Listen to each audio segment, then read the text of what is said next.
नमस्कार, practical spirituality में आप सबका स्वागत है। लास्ट टाइम हमने अपने वीडियो में डिस्कस किया था on how to spot a narcissist, और जैसा मैंने आपसे वादा किया था, इस वीडियो में हम ये डिस्कशन करेंगे कि किस तरह से हम नार्सिसिस्टिक व्यक्तियों के साथ डील कर सकते हैं, यानी उनसे निपट सकते हैं।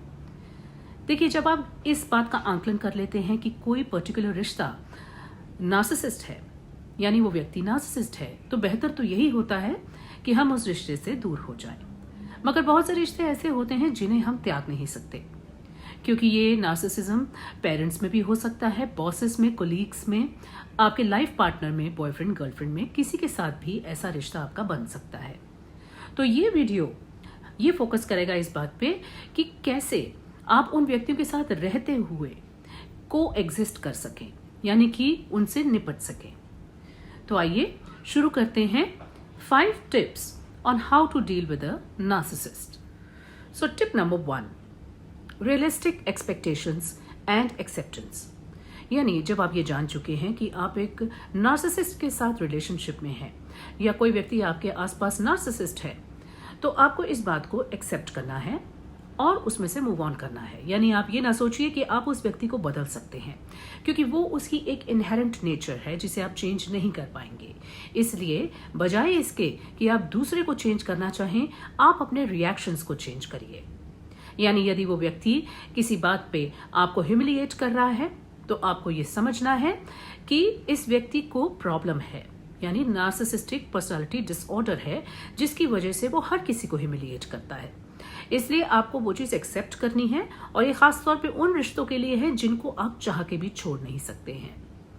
तो tip number 1, acceptance and realistic expectations. Tip number 2, don't go against them और क्रिटिसाइज देम। नार्सिसिस्ट लोगों की आदत होती है, या कहीं उनका ट्रेट होता है, कि वो अपने खिलाफ कुछ भी नहीं सुन सकते, चाहे वो उनकी किसी तरह में बुराई हो, या फिर अगर उन्होंने कोई डिसीजन लिया है तो आप उनके अगेंस्ट जाएं, तो ये चीज उन लोगों को बहुत ज्यादा एजिटेट कर सकती है। तो यदि तो आपको ऐसा रिश्ता निभाना है जहां पे आपके पास कोई ऑप्शन ही नहीं है but to stay with them, तो ऐसे केस में आपको मेक श्योर करना है कि आप उनके अगेंस्ट ना जाएं। तो जैसा वो कहें आप उनसे अग्री कीजिए, यदि आपको एक शांतिपूर्वक एनवायरनमेंट में रहना है तो इसलिए इस बात में कोई भी लाभ नहीं है कि आप एक नार्सिसिस्टिक व्यक्ति के अगेंस्ट जाएं या उन्हें किसी बात पे क्रिटिसाइज करें, क्योंकि आप तो आमूमन तौर पे कोई छोटी सी बात पे क्रिटिसाइज कर देंगे, लेकिन उनको वो चीज़ बहुत ज़्यादा हर्ट हो सकती है, जिसकी वजह से वो वायलेंट भी हो सकते हैं और फिजिकल और मेंटल अब्यूज भी हो सकती है ऐसे केस में। इसलिए सेकेंड टिप है, उनको क्रिटिसाइज ना करें and don't go against them. Tip number 3, don't show your emotional and weaker side to a narcissist. ये एक बहुत ही इंपॉर्टेंट टिप है, क्योंकि कई बार क्या होता है कि इमोशंस में बह के हम लोग अपना वीकर साइड उस व्यक्ति को दिखा देते हैं, जो व्यक्ति बाद में हमारे उन्हीं इमोशंस का गलत लाभ उठाता है।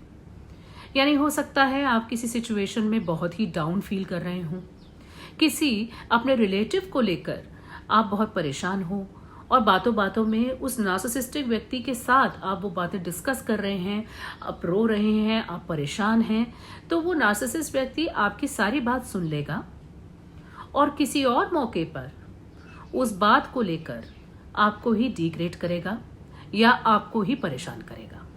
इसलिए कभी भी अपने इंटरनल वीक इमोशंस एक नार्सिसिस्ट के सामने प्रकट ना करिए, यानी आप अनप्रिडिक्टेबल बनिए उनके सामने।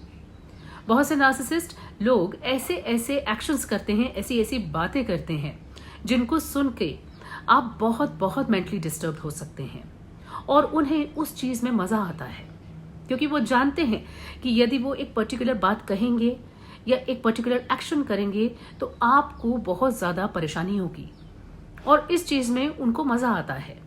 इसलिए आपको अपना बिहेवियर अनप्रिडिक्टेबल करना है, यानी उन्हें पता ही ना चल पाए कि आप क्या सोच रहे हैं। ये एक बहुत ही क्लेवर वे है एक नार्सिसिस्टिक व्यक्ति के साथ डील करने का। तो इस बात को हमेशा ध्यान रखें कि never show your weak emotional side to a narcissist. Tip number 4, don't take anything personally. यानी यदि एक नार्सिसिस्ट आपसे मिसबिहेव कर रहा है या आपको नीचा दिखा रहा है, आपकी बेइज्जती कर रहा है या आपको दिखा रहा है कि you are good for nothing, तो उस चीज को पर्सनली मत लीजिए, क्योंकि बहुत सालों के एक्सपीरियंस में आप ये जान चुके होंगे कि ये उनकी एक हैबिट है, ये उनका एक ट्रेट है कि वो हर किसी को नीचा दिखाते हैं। इसमें उनको एक अंदरूनी सुकून मिलता है। इसलिए कोई भी चीज को आप अपनी तरफ पर्सनली मत लीजिए। आपको ये समझना है कि ये इनकी आदत है and this is how he has been और शी हैज बीन ऑलवेज। तो जब आप उस चीज को अपने ऊपर पर्सनली नहीं लेंगे तो इंटरनली आपको दुख नहीं होगा। तो कोई भी चीज वो जो बोले या करें जिससे कि आपको ये फील हो सकता है कि ये मेरे लिए ही ऐसा बात करता है, तो आप ऐसा मत सोचिए, क्योंकि एक नार्सिसिस्टिक व्यक्ति सभी के लिए ऐसा ही सोचता है। यानी वो सभी को अपने से इंफीरियर समझता है और अपने आप को सबसे ऊपर समझता है। इसलिए पर्सनली कोई भी चीज को ना लीजिए, तो आपके लिए उनके साथ समय निकालना आसान रहेगा। इस टिप नंबर 4 के साथ एक एडिशन मैं जरूर करना चाहूंगी कि माना कि हम ये जान चुके हैं कि एक नार्सिसिस्ट को अंदरूनी सुकून मिलता है किसी को परेशान करके या किसी को नीचा दिखाकर, मगर हमेशा अपनी बाउंड्री सेट रखिए।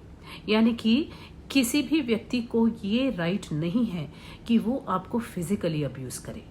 तो यदि सिचुएशन फिजिकल अब्यूज तक की आ जाती है, then it's a big red flag to leave that relationship, क्योंकि यदि एक बार फिजिकल अब्यूज शुरू हुआ तो वो कभी रुकेगा नहीं।